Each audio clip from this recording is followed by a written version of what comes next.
Welcome to a new edition of Know the Bible Plain and Simple, where we are looking at the stories of Scripture story number 32 today. Still in the life of Jesus. Today, Jesus reveals. We get to learn more about who Jesus is. John chapter 14 would be a great chapter to read. It's just a great chapter anyway, but really good for today as well. When we think about who Jesus is, we're going to spend a lot of time in John's gospel today with the great I am passages. But interestingly, if we think about who Jesus is, we could very easily go to the event of his transfiguration. What is his transfiguration? It's a time where he took a few of his disciples, Peter, James, and John, and went up on a mountaintop. And while they were up on the mountaintop, Moses and Elijah, who'd been dead for hundreds of years, they were part of old time Israel history, all of a sudden appear with Jesus on the mountaintop. And Jesus, it's as though he's glowing. His glory is showing forth. I mean, he looks like you would expect God to look like, I guess, rather than a human, which he's been looking like. And they could see his glory, and it was shining all over. And then a voice from heaven says, "This is my beloved Son." Okay, listen to him. Listen to him. And so, more important than the glowing of his figure in his transfiguration are the words that come out of his mouth. And so, listen to him. And that's what we want to do today: is listen to him. What does Jesus say about himself? John's Gospel has got these great "I am" statements that Jesus said. One of them, and we're doing them in order as they show up in the Gospel: "I am the bread of life." Of course, you might remember this from the story of the feeding of the 5,000. After the feeding of the 5,000, they gathered together the next day on the other side of the lake. People are hungry some more, and Jesus says, "You guys are going after bread that doesn't last. I am the bread of life. Eat my flesh, drink my blood. You'll have life within you." Speaking both in terms of how Jesus is meant to nourish us and satisfy our inner longings, but also how we receive him in the body and blood that we receive through Holy Communion. We'll talk a little bit more about that when we hit the Last Supper. Another one: "I am the light of the world." Jesus sharing this. See, as the light of the world, think this way. Light is how you are able to see things. And without light, you can't see. With light, you can. Jesus is the light. And so it's through Jesus that we are able to see things as they really are, including ourselves. We get to see ourselves better through him. We get to see others through him. And we get to see God through him as well. He is the light of the world.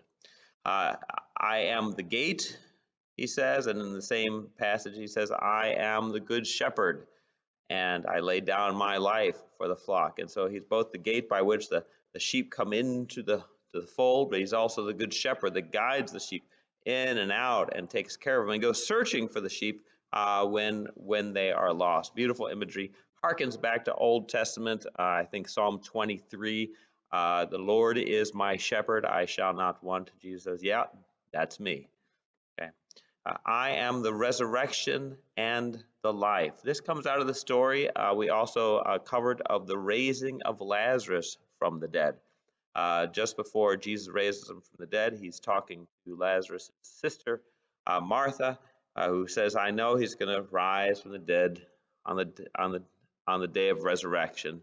And Jesus says, "I am the resurrection and the life." And so not only is he that which we need now in this age, but he is the one that brings us out of this age, even after we die in this age, to the new life, raises us up. It's through him, by him, for him. And he is then the life which we experience after that. You're going to find with Jesus, he is where all things come together. He is both the source and the destination for our journey. "I am the way, the truth, and the life." This comes out of the passage I had you read, John chapter 14. Jesus is sharing with them, "Guys, Don't be afraid. Don't be upset. I'm going to go. But though I'm going to go prepare a place for you. And if I go and prepare a place for you, don't worry. I'm going to come back and bring you back uh, with me so that you can be where I am. And you know the way to the place where I'm going. And he's talking about the resurrection. And the disciples are like, we don't really know where you're going, and we don't know the way how to get there. And that's where Jesus says these famous words, well, I am the way, and I'm also the truth, and I'm also the life. Again, he's all these. There's nothing about life that he isn't. He is where all things come together. There is no life outside of him. Um, and what a blessing when we actually see this.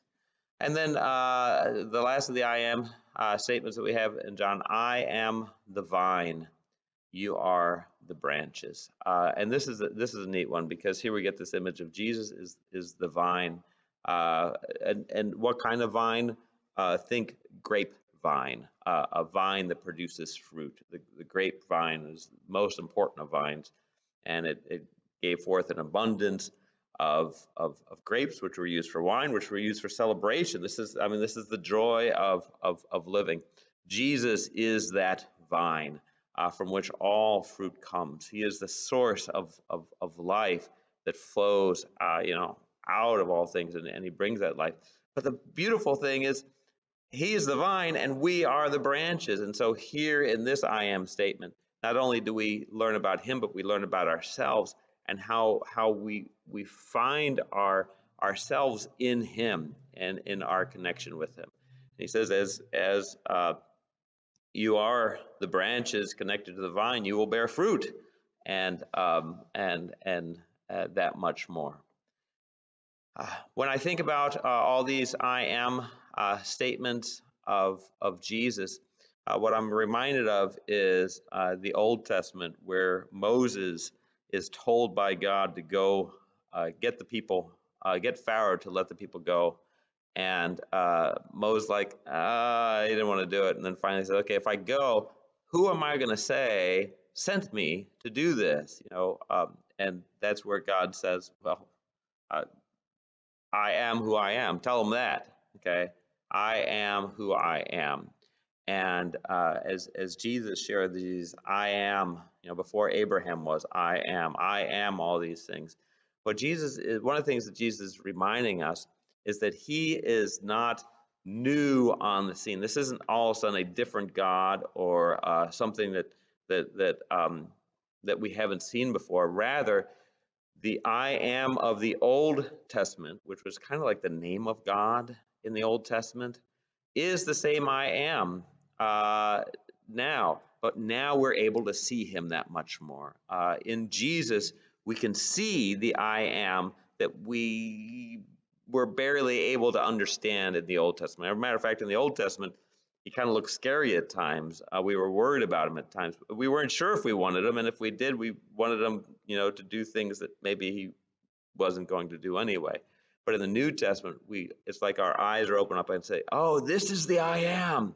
Here he is. Now we understand him, and we understand his relationship with us and our relationship with him. Jesus, the I am, who is now revealed to us. As Jesus reveals himself to us, what he's really doing is revealing the I am who I am to the world as well.